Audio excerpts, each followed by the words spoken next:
तो ये है आपका तीसरा सवाल। चलिए देखते हैं कक्षा 10वीं का गणित का तीसरा सवाल है 7.1 प्रश्नावली का। इसमें लिखा है निर्धारित कीजिए कि क्या बिंदु 1, 5 और 2, 3 और ऋण 2, ऋण 11 संरेखी है। तो सबसे पहले तो आपको संरेखी समझना होगा कि संरेखी बिंदु क्या होते हैं। तो जो एक ही रेखा पर स्थित बिंदुओं को हम संरेखी बिंदु बोलते हैं। जैसे इस प्रकार की ये बिंदु हमारी ये संरेखी बिंदु है। यदि यहाँ पर ये बिंदु इस प्रकार से होते, यहाँ से ये रहा A, B और C, तो इन बिंदुओं को हम संरेखी बिंदु नहीं बोलते हैं। ये हमारी एक ही रेखा पर स्थित बिंदुओं को हम क्या बोलते हैं, संरेखी बिंदु बोलते हैं। तो हमें ये चेक करना है, तो हम कैसे चेक करेंगे, तो हमें क्या करना पड़ेगा कि जो हमारी बड़ी भुजा है इसका मान निकालेंगे। AC का मान बराबर होना चाहिए इन दोनों टुकड़ों यानी कि AB धन BC का मान के बराबर। यदि ये हमने सिद्ध कर दिया तो ये संरेखी है अथवा ये संरेखी नहीं है। चलिए करते हैं। तो जो हमारे निर्देशांक बिंदु हैं उनके हम पहले नाम दे लेते हैं, ठीक है। तो इस प्रकार से लिखेंगे, ये हो जाएगा हमारा A, B और C। तो A के निर्देशांक बिंदु हैं 1, 5, B के हैं अपने 2, 3 और C के हैं हमारे ऋण के 2, ऋण के हैं। तो इसको हल करते हैं। तो जानते हैं दूरी सूत्र, तो सबसे पहले हम क्या निकालेंगे, AC निकालते हैं। तो AC बराबर अंडर रूट लगाएंगे।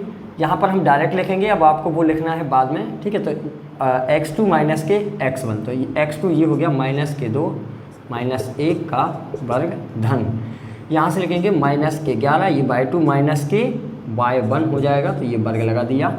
तो AC का वर्ग बराबर में ये जुड़ गए तो हो गया ऋण के 3 को वर्ग धन, ये भी जुड़ जाएंगे तो हो जाएंगे तुम्हारे 16 को वर्ग।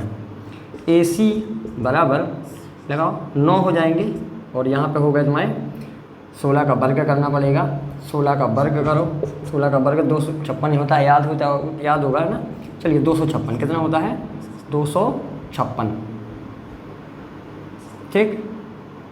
ये AC बराबर इनको जोड़ देते हैं तो 9 और 6 हो जाएंगे 15, 5 हासिल 1 और 6 और 265 हो जाएंगे।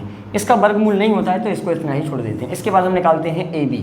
चलिए AB अंडर रूट लगाएंगे, x2 माइनस के x1 मतलब 2 माइनस को 1 का वर्ग धन 3 में से 5 को घटाएंगे तो 3 ऋण 5 का वर्ग। तो AB बराबर अंडर रूट, यहाँ पर 1 बचेगा तो 1 का वर्ग, यहाँ पर भी हमारे पास 2 बचेंगे माइनस के 2 का वर्ग। तो AB बराबर 1 का 1 हो जाएगा, यहाँ पर 2 दूनी 4 हो जाएगा और ये माइनस भी प्लस में आ जाएगा तो अंडर रूट 4 ये चला जाएगा, है ना। 4 और 1 जोड़ देंगे तो 5 हो जाएगा। तो ये 5 भी भैया यहाँ पर ध्यान दो, 5 का भी वर्गमूल नहीं निकलता है।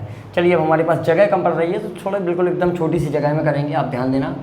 और एक और बचा है हमारा BC, B से C की दूरी ज्ञात करना है तो अंडर रूट लगाएंगे, तो इसमें से इसको घटाएंगे तो ऋण 2 का वर्ग धन ऋण के 11 ऋण 3 का वर्ग लगा दिया। तो BC बराबर हो जाएगा अंडर रूट, जी हो जाएंगे हमारे पास 4, तो 4 का वर्ग करोगे तो हो जाएगा 16 धन, यहाँ पर देखिए 11 और 3 हो जाएंगे 14, 14 का यदि हम वर्ग करते हैं तो निकलता है 196।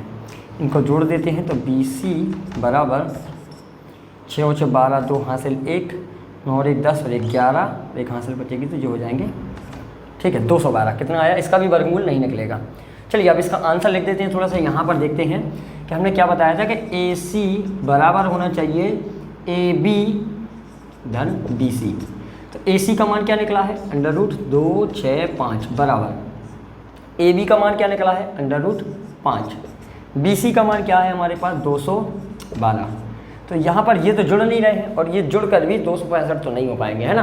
तो इसका मतलब ये हमारे जो बिंदु हैं वो संरेखी बिंदु नहीं है। यहाँ पर हम ऐसा लिखेंगे AC बराबर नहीं है AB धन BC के। इस प्रकार से इसका आंसर हम लिख देंगे। चलिए मिलते हैं अगली वीडियो के साथ और वीडियो को लाइक कर दीजिएगा। Thank you.